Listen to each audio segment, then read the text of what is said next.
Welcome back, alligators and articulators, to the show with Steve McJones. This is a very special episode for me because I'm releasing a dual thingy here, bumping me up to 10 episodes. So I just kind of want to use this as a checkpoint episode, and I haven't done one by myself in a little bit, and I know that some people prefer those ones over ones with guests, and that's kind of a lie because I've never heard that before. But I prefer the ones with just me, and because I'm awesome and great, and you don't need another personality. You just need me in your life, just more of Steve. And that's also a lie because I don't even need me. Anyways, this is all about meditation and my process and experience with meditation and how it's helped me. And I do recommend it as a thing that you try out at some point. And I think it's just a fun episode to get to know me a little bit better, and kind of, if you're feeling stressed or in a bad place right now, it gives you reason to at least think about meditation. So look into that. I'm also dual releasing another episode, like I said, and the other episode is just a small little meditation exercise that I threw together for you. It's interesting. It's fun. Check it out. It's only gonna be like less than 10 minutes. So yeah, enjoy this one and check that one out too. Thanks. Alright, let's get down to the brass tacks here. Meditation. What is it? Why do we need it? Why should you do it? I am doing this episode because I meditate, and I'm one of the very few people that I know who tries to do it regularly. I got into it my freshman year of college because that year sucked a lot, and meditation was something where I was like, there's nothing else to try, why not try meditation?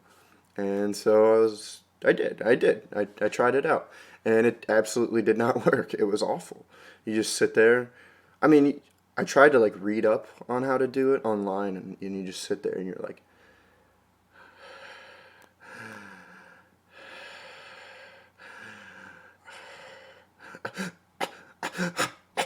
anyways, yeah, it's a whole thing, especially when you're in a dorm with two other individuals and they walk in on you sitting there with crisscross applesauce on your bunk bed. Yeah, it's a little odd. But it's just really hard to focus, and reading about it doesn't help. And I don't know, I just dismissed it immediately because of that. I was like, it's stupid, dumb, not a good way to de-stress. And then I started smoking weed every single day to de-stress, and started getting panic attacks because of it. And it was a whole thing. I'm okay now, just in case you're wondering. Yeah, I'm fine. But after that started happening, then I was like, well, there's got to be a different way to meditate, right? I don't know. Maybe I should try it again, just because, I needed a switch up. I needed something to make my life easier, I guess.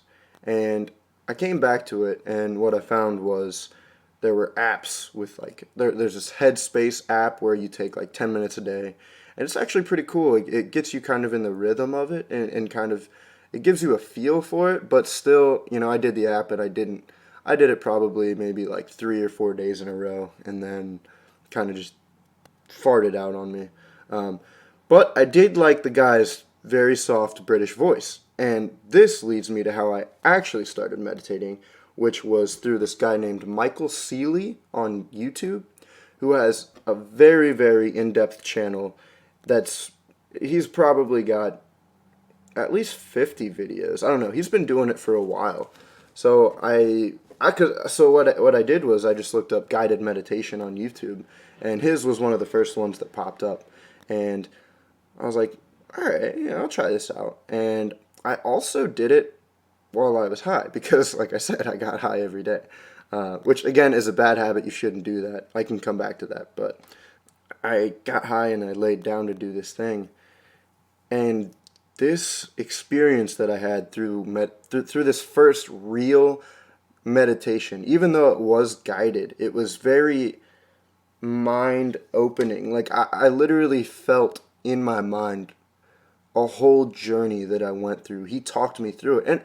And you have to realize the thing is with guided meditation is that you don't it's not you don't have to think about exactly what they're talking about. You can let your mind wander and do what it wants to do, but they're supposed to guide you on a way into a spiritual journey. It's not it's not this long walk on a beach where you meet all your friends and you meet your inner child or whatever. But if that's the way that they do it, then maybe that works for you and maybe thinking about that helps you out. But to me, my mind went somewhere else where I saw all the thoughts in my head and all the positives and the negatives and everything just mixing together, and the negatives were winning. And what meditation really, in the end of the day, what meditation really helps you do is kind of take a step back and see those thoughts swirling around inside your mind, and to be able to detach from those. Even,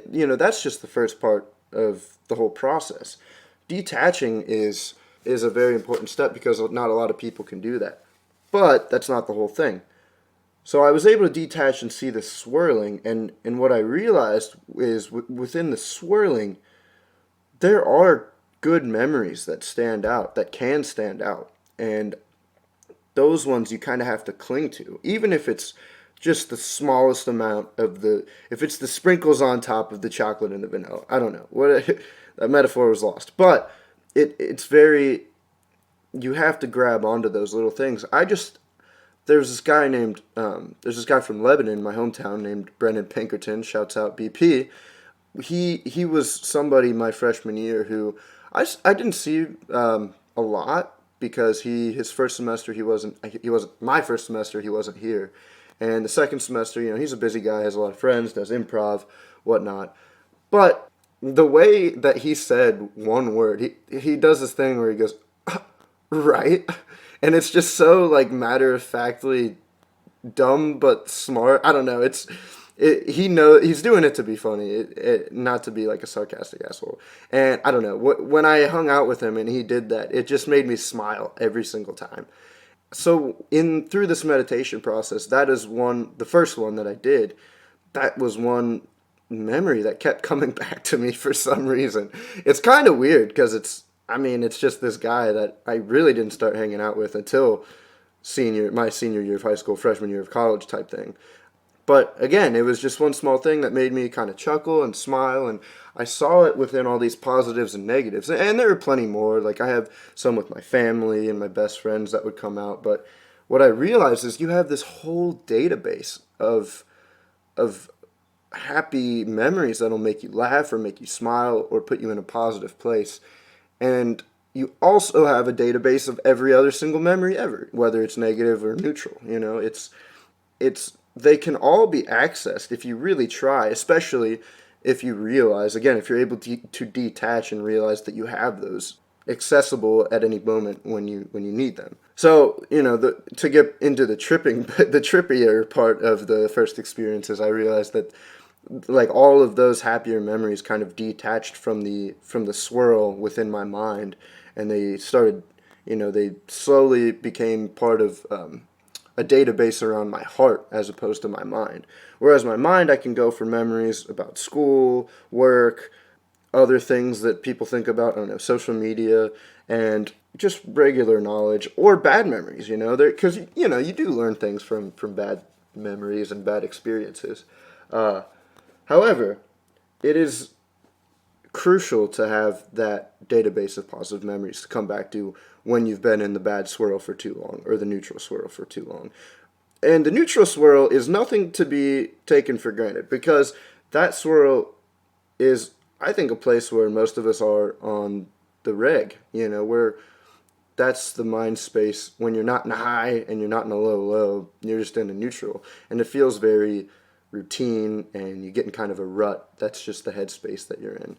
And I don't know, I think this whole process of doing that and opening that third eye to be able to detach from everything is very relaxing in a way. I look at it as a positive thing in my life, but again, meditation isn't supposed to I mean, it feels good after you do it, but not for the reason that it makes you feel good. It feels good because it's just a rest from your day-to-day mind space.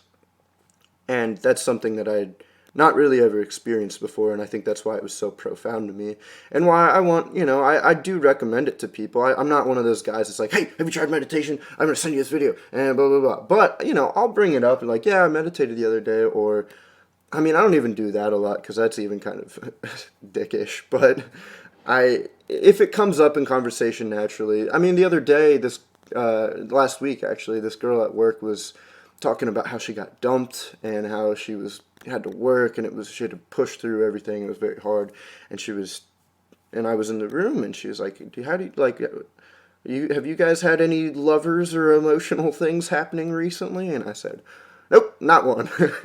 I'm kind of just a nerd that doesn't really like to talk to people.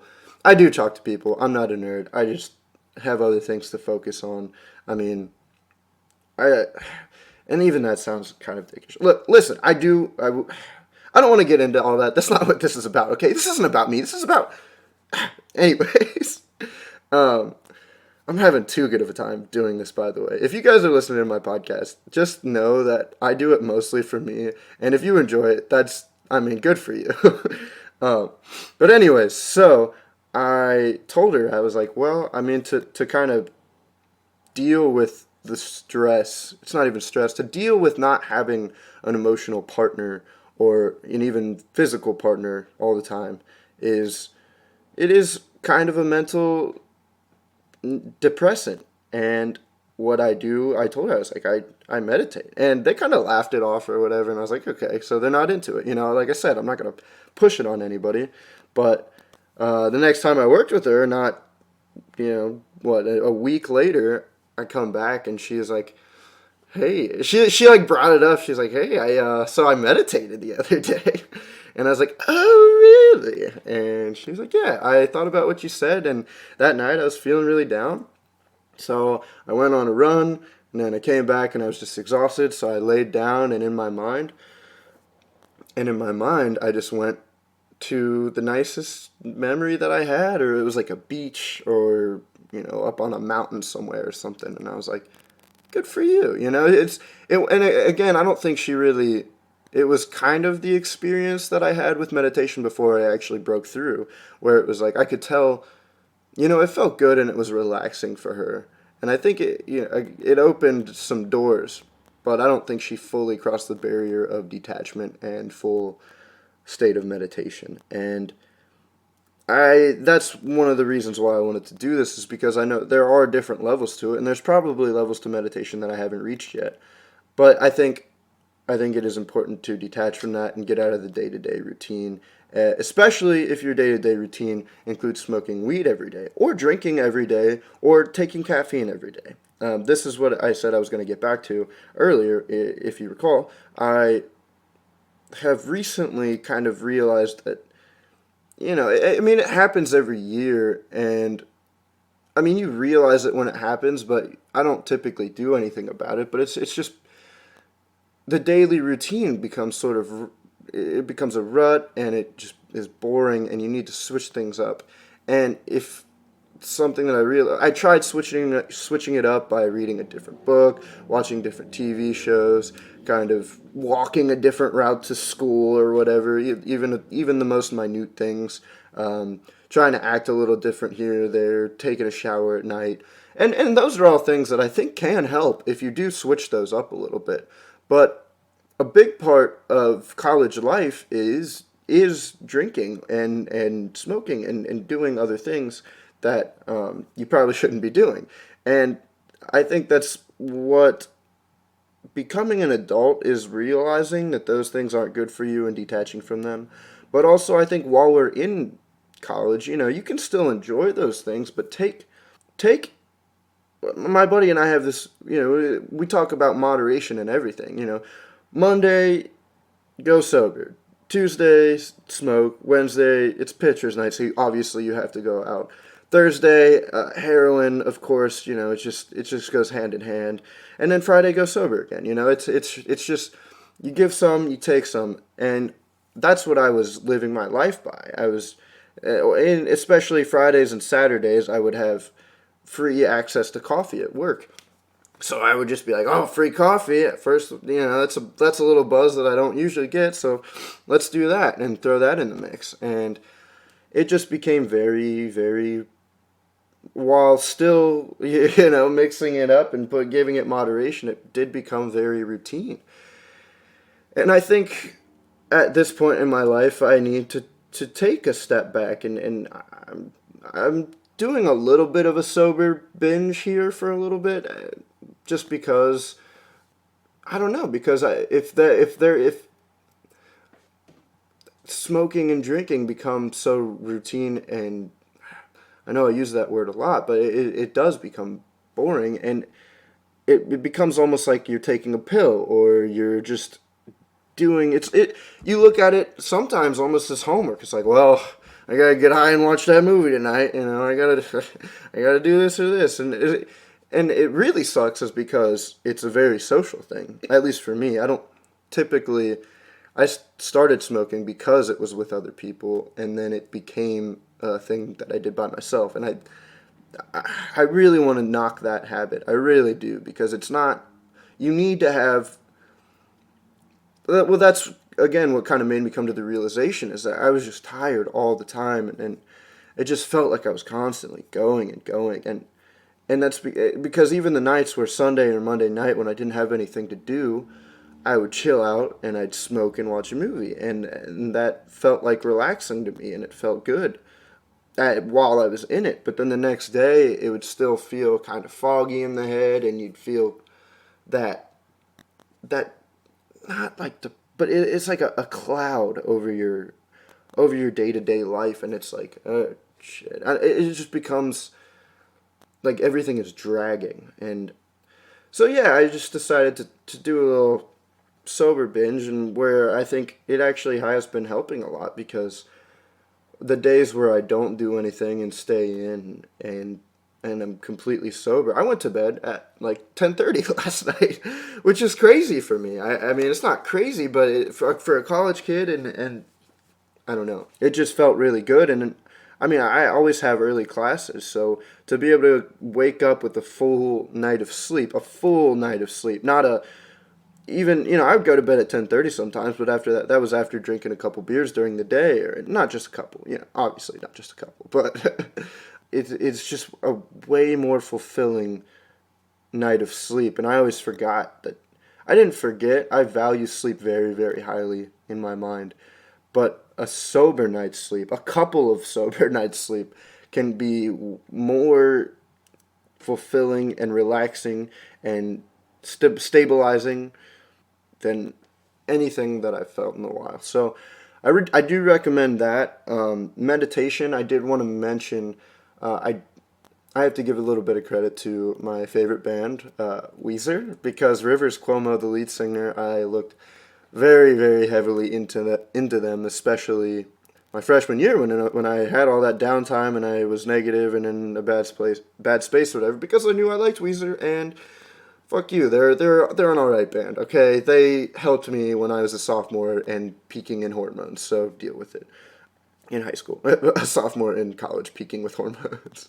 But I read into Rivers Cuomo, and he is a very, very stimulated mind that just constantly is on the go. He's always figuring out new ways to write songs and trying to experiment, and unfortunately appeal to the masses a lot of the time.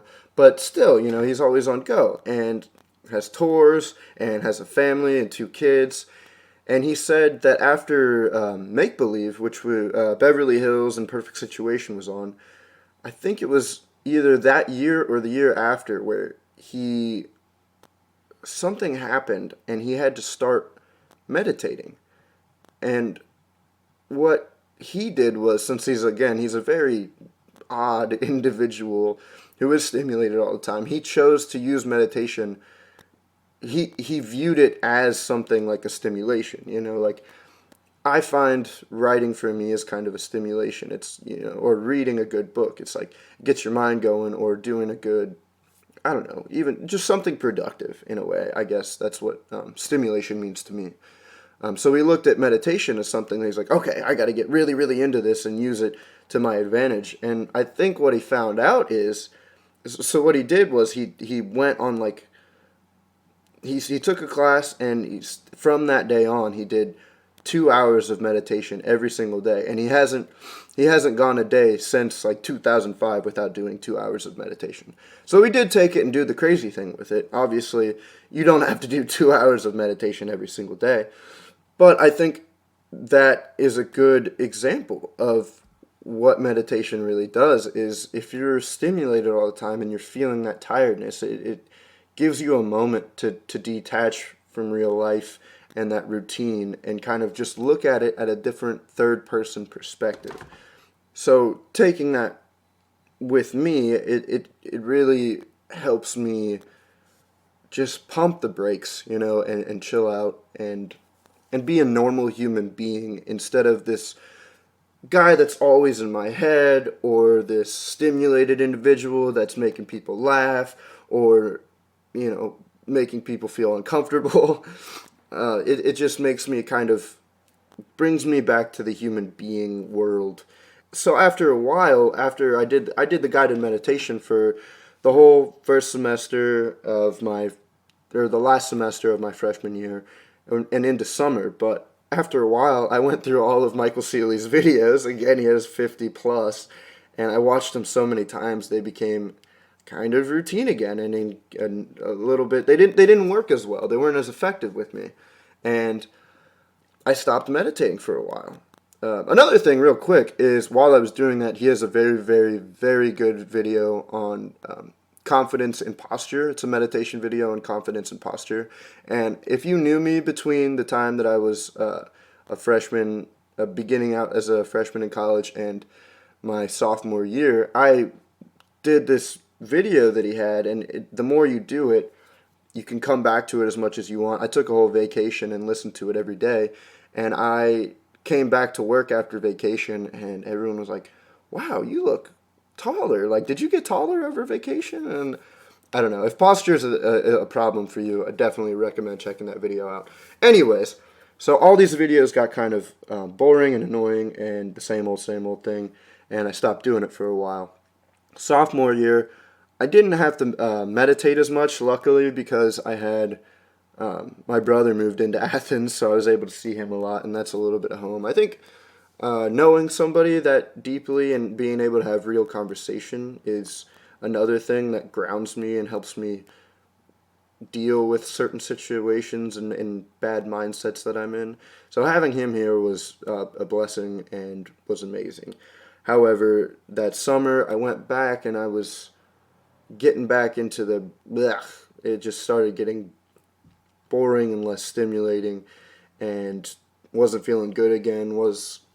I was looking forward to junior year at OU, but just in a different way. Like, I was ready to get back into the productive mindset. But anyways, that's when I found this guy, Alan Watts, which again, he is actually getting way bigger than I previously thought. I thought he wasn't that well known of a figure, but I think now he's got books that are getting republished, and I've seen my friend Abby Richter and her brother Josh Richter have started a podcast all based around Alan Watts' teachings, and I think he's getting a lot bigger. And what Alan Watts showed me is that there's a psychological, instead of that guided meditation way of getting into that state of being third person and detaching, he gives it a psychological and very physical nature to it. So it's not all you're walking down a well of stairs and then you trip and you go deeper and deeper into your own subconscious. It's nothing like that.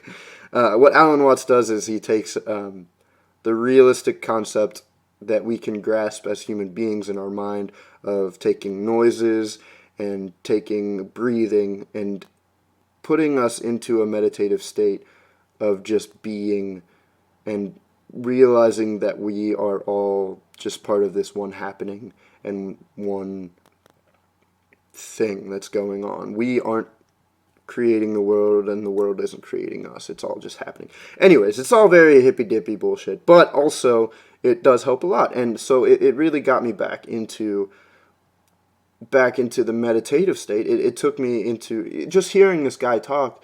He is so intellectual and calming as a person, and he does this funny thing when he gets, like, he puts little jokes occasionally into his lectures, and his voice will get all squeaky, and he's like, well then what's life mean? I don't know. You have to check him out. Or don't, this is just me. I don't expect a lot of people to listen to this because meditation isn't a very widely dealt thing yet, and it is hard to get into. But the whole point of the whole thing is to definitely give it an option. If you are feeling, definitely see it as an option. Because if you are feeling tired or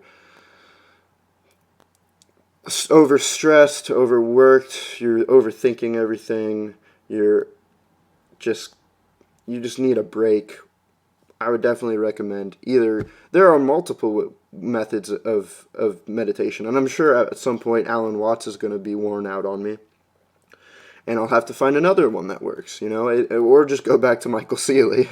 Hopefully. It's just he's got such a deep British voice that you can't help but to fall in love with and also fall asleep to.